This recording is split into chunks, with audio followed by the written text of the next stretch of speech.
Alright, right into the next part. This episode will be on importing videos and how to set up the workspace for this. As you open this, it will have a lot of things open that you may or may not understand. You may have things like this open, a whole bunch of different things that you don't know what they do. And it'll look kind of confusing with like whatever you're looking at. So, as you open this, the first thing you want to do is just close this side, close the bottom left box, close the bottom right box, not all the way, but just so you can see this. And you can close this box down, however far you want. But I usually would open, but just don't pay attention to this box. The only three you really need to begin with are this one, and this. This is where you import all your videos, pictures, whatever files you have, you put in here. This is the timeline, so this is where you lay out your videos and audio clips. And then this is the thing that actually shows you what you're playing. So you're able to see like how much you want.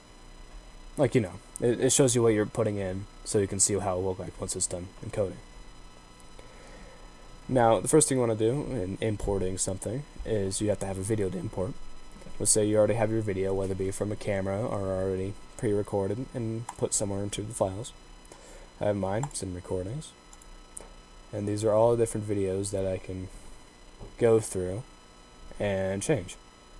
So, this is the last video I did, and automatically, as soon as I click stop recording, it automatically went into here. But let's say I just take an old video I got. Let's just say this one.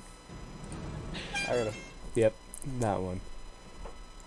So the best thing they can be in is an MP4 format. That just makes the whole process a lot simpler. If they're not in this, then I'll figure out a way to do that in a later episode if I decide to. But right now we're going off the MP4 format. It's most common and it's the easiest to use.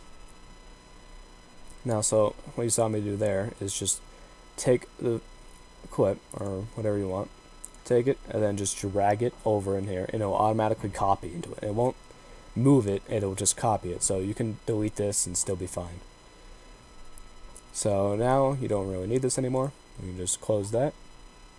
And now you have this. It can be called whatever it is, and frame rate, whatever. So what you need to do in order to get it working is click on it, drag it into this, and it'll show up as two different bars. The bottom one is audio and the top one is video.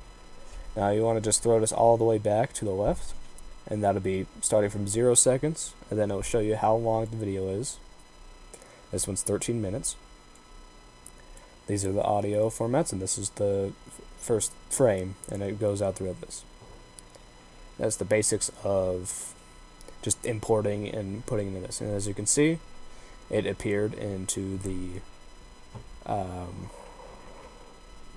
top right corner where the video player was, and as I use this is the little thing you use to scroll through it.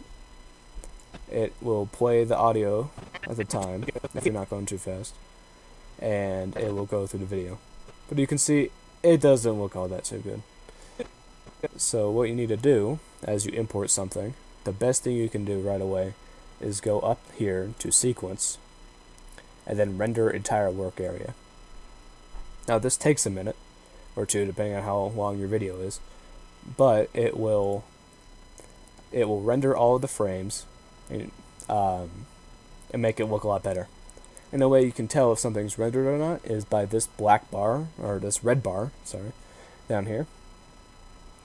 If it's red, that means it's unrendered and it's not going to look all too good at all. So then you need to render it. You go into sequence and whatever. And then once it's rendered, it'll show up as a green bar to where it's rendered. If you render something and then add something else into it later on top of it, it will need to be rendered again, but only those frames. Any frames that are already rendered don't need to be rendered again. So this will take 4 minutes, and That's the basics of importing and editing the first video, or whatever video you want to edit. Once this is done rendering, we'll go on to the next part.